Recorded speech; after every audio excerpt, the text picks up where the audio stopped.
Hey everyone, my name is Ariana and I've been an illustrator for the past 2 years. During that time, I've been lucky enough to travel on my own. I've been to about 10 countries by myself, and I've really learned to hone my own unique style as an illustrator and just kind of combine like my ideas with my experiences in the world. And I just really wanted to share my experience and just like my knowledge of how I sort of figured out my own style and kind of how to create your own unique illustration. This is a great class if you need help coming up with ideas or kind of just figuring out what to draw at first and how to make it kind of your own unique style. This is also really good if you have never used Procreate before and you're completely new to it. So I can show you the techniques that I use as an illustrator, and it's really not that much. I feel like every artist has their own thing that they specifically do, and I would gladly show you my process that I use. I'm hoping at the end of this class, you'll be able to create your own illustration from scratch, and you'll continue to make many more in the future. So let's begin with the first lesson. So for the first part, this is basically sketching out your ideas. And in my opinion, this is the part that requires the most creativity. This is coming up with the composition, the style, what you're drawing in particular. And I think for me, this probably takes the longest, maybe equal to coloring. That's also pretty long, but it's really fun. So I can give you an example. I'm originally from Hawaii, so I feel like I do like a lot of water themes. I've also always been really intrigued by the moon and stars, so if you look at my work, I tend to use a lot of stars and moon in a lot of my drawings. Another thing that I realized really honed my style was growing up, I watched a lot of anime and I would draw a lot of anime characters. And when I went to college, I started drawing human live figures.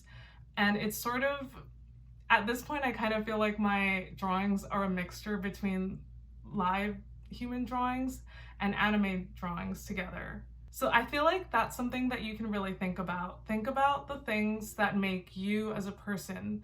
Like, what shows did you watch growing up? What are your favorite foods? What are your favorite brands? And I think those are the things that you can start putting together and compiling a list of. Another great thing to think about is what types of music or art do you like? For me, I love, my music taste is so wide, it's kind of insane. I can't really say that I like one type of music because I almost like every type of music possible at this point. And it's funny because I'll draw things and it will look differently based on the type of music that I'm listening to. So for me, music is one of the biggest inspirations as an artist. So I'll name another technique that, to be completely honest, this technique helped me so much to grow as an illustrator. Is basically I was going through kind of a tough time in my life. My grandmother passed away and I went through a bad breakup, and I just needed some sort of therapy. And for me, what I did for therapy was I just drew every single day, and I gave myself a challenge to draw every single day for 100 days, and I did manage to do it. And it's insane the amount of growth, because I looked at my drawings from my first sketch to my final one, and that is like insane amount of growth. I mean, if you can draw every single day, if you can really challenge yourself, maybe not 100 days of drawing, but if you could do like 30 days of drawing, that would really help you grow as an artist. And it's something that I really need to do again because I love doing it and it was really fun, but you just have to make the time to do it, which I know can be an issue for a lot of people. Lastly, I'll give you another really huge inspiration that I use, and this is probably the biggest one that I use, is I use inspiration boards. And the number one board that I use is Pinterest. I am obsessed with Pinterest. Like, honestly, I spend hours on Pinterest. Like, if I'm bored, if I'm waiting for something, if I just want to look at my phone, Pinterest. Pinterest is like the best. But you know, there are so many other outlets. You can obviously use Instagram. You can create boards on Instagram. You can use Tumblr, Blogger, Dribble, Behance. A lot of these sites are really great for finding inspiration, finding other artists that inspire you. And I mean, obviously don't copy them, but like there are so many artists that I'll just like, I like this artist, I like this artist for this and that. And then you just kind of put it together and you eventually make it your own. And you know, if you do it the right way, then it's good. So let's get started with the whole sketching process. So I usually go through Pinterest and I find some images that I'm really inspired by. Let's see what. Okay, so I really like these 3 images for different reasons, and I've decided that I'm gonna sort of grab different things from each of these images that I found on Pinterest. And these are all by different artists. I feel like they kind of have a similar vibe to them. They're very kind of girly, pastel, very flowy, with lots of soft lines. So I think what I'm gonna do here is I'm gonna draw that cat, and then I think I'm gonna draw the girl's face on the other side of the cat. And in this last image, I really like that there are eyeballs all over this monster, and I'm gonna try to incorporate that into my sketch. So let's see what we come up with.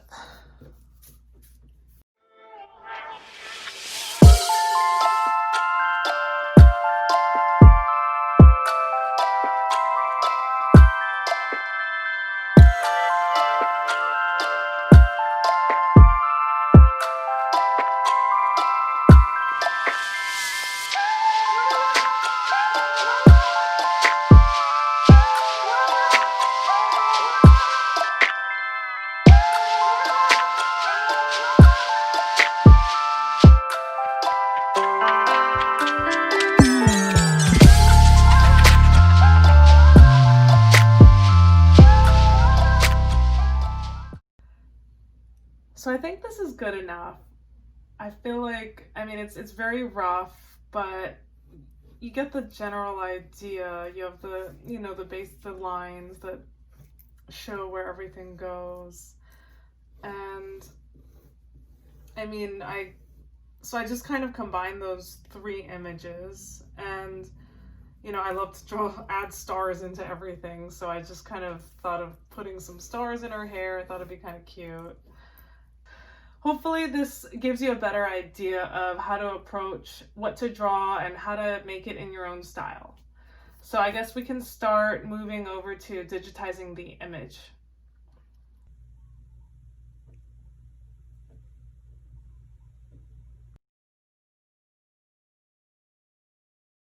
So before I fill in my drawing, I just wanted to go over a couple of techniques that I use in almost all of my drawings. Procreate is a pretty amazing tool, and there's a lot of really cool things that you can do with this software, which is probably why it's so popular among illustrators. But these are just the things that I use when I do my drawings. So yeah, let's go over them. So the first thing that I'll talk about, which is I think a really cool tool, I don't use it all the time, but I think it's something good to know as a beginner. So it's basically creating like straight lines and perfect circles for people that are perfectionists, or they're doing buildings or like architecture. You can basically, what you'll do is you can just make any circle like this, hold 2 fingers down like that, and it's a perfect circle. And I think if you do it with 1 finger, it also changes. Yeah, so 1 or 2 fingers. And then you can also do that with a straight line. So you can kind of go like this, hold it down, straight line. So if you're doing like a building, You can go like this, go like that, this, then you have your perfect looking building or square or whatever else, whatever you're creating. The next thing is Alpha Lock, and I absolutely love this tool. I think this is my favorite part of Procreate. Basically, what you can do is create a shape just like this circle here, and you can fill it in. This is another thing that I like is do this, that you can do that to fill in, which is really useful when you're coloring and doesn't take as long. And you'll just go to this layer, and this is all one layer right here. So you'll press on it, click on Alpha Lock, and now if you want to color in maybe this pink, I can use this brush here, I guess. It only stays within the shape. And I love this for shading, for gradients, for texturizing. There's a lot of really cool things that you can do with this type of tool. And it makes everything just so easy, and it just looks so cool. So I can't draw right now because it's locked, but if I press Alpha Lock again, then I am able to draw. And I've had that happen sometimes where I was like trying to color, I'm like, what is going on? And basically the screen is locked. So just keep that in mind. But yeah, Alpha Lock is amazing. It's definitely the best. If there's one thing I would tell designers to remember, it would be Alpha Lock here. Yeah. So I'll just do this and then kind of smudge it. I also love the smudge tool very much. And then another tool for picking the colors is just kind of hold this down, this square looking button down, and then you can just grab your color right there, or let's see. There we go. So there's the drop. That means it's pulling this purple color. It can pull the black. That means it's grabbing that black there. It's grabbing this purple now, and you have that color right there. And yeah, that's about it. So those are some techniques that I like to use. There's a lot you can learn, but I think these are some really good basics to begin with. Cool, now let's get into the coloring. What I always do is I'll just take a picture of my drawing with my iPhone, and then I'll upload the image onto my phone and then put it up on Procreate, and then I just trace over the drawing. Okay, so before I begin, I just wanted to talk about this glove that I'm wearing on my hand. It's basically something that I use when I draw, just so that it's a lot smoother when I'm moving my hand across the pad. You don't need to use it, but I really love this glove, and I basically have used it ever since I've owned this iPad. So something useful. I think I bought this one on Amazon for like $6. They sell them all over. It's pretty easy little thing to get. But yeah, that's what this black thing is on my hand, if you're wondering. No, there are different techniques. I've seen a lot of illustrators do different things. This is just what I personally do. So I just lower the opacity on here, and then I have another layer, and I just go to my brushes. So I'll talk a little bit about the brushes here. This is my go-to. These are brushes that I basically use all the time. There's some new brushes that I just found recently, like about a week ago, that I'm in love with. You know, just play around with it, see which ones that you like.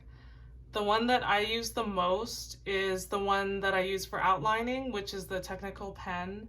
And I think you can find that right here in the inking. And you can edit, you know, you can edit how you want it to look and how it works. I've already done this, so you know, you can play around with it eventually. But yeah, so I have two different sizes of this one. I'm gonna go to this one right here and basically just outline it. So let's do that.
so I'm just about done, I would say. Here's kind of what I came up with. I played around with the gradients and textures. This one, I didn't really add too much texture. The only texture I really added was in the background, and I used this brush right here, Nico Roll. And I think just a little tip that I would give is I always imagine there's light from a certain point. So in this image, there's light on her face.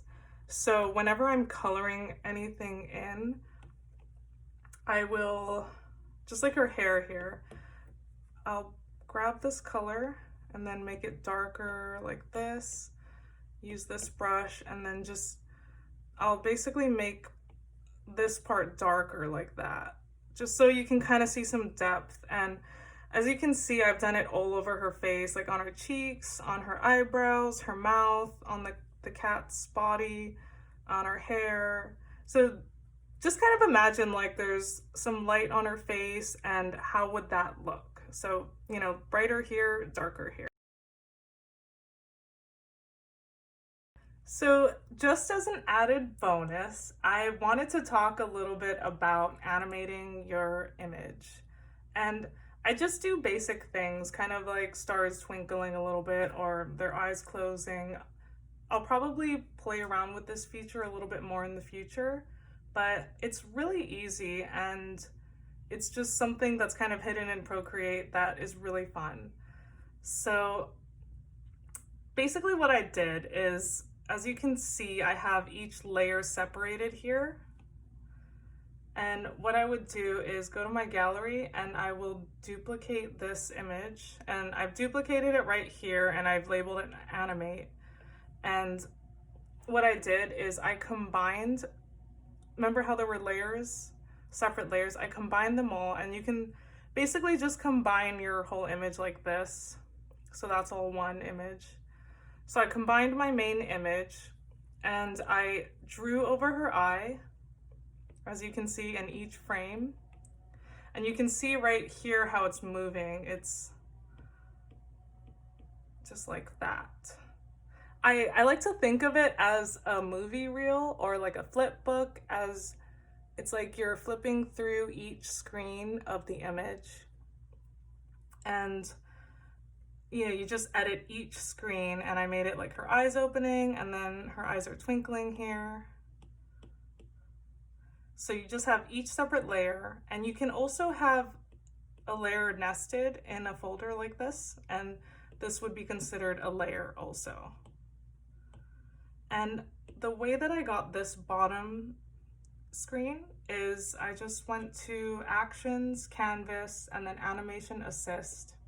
So once it's off, it's just back to normal where you're just drawing, and then you can turn it back on right there. And then just another little thing to think about is right here in the settings, this is where you can edit the speed. So you can have it like that, which I don't think many people would do this. And then you can bring it down. I usually have it around 2 to 5, just like really cute, simple, like that. And then one shot, just it's still, it doesn't really do anything. Loop, that is when it will start from the beginning, go to the end, then start from the beginning, go to the end. And then ping pong is just like a ping pong going back and forth. And I feel like I use ping pong the most, but that's just something to think about when you're animating your image.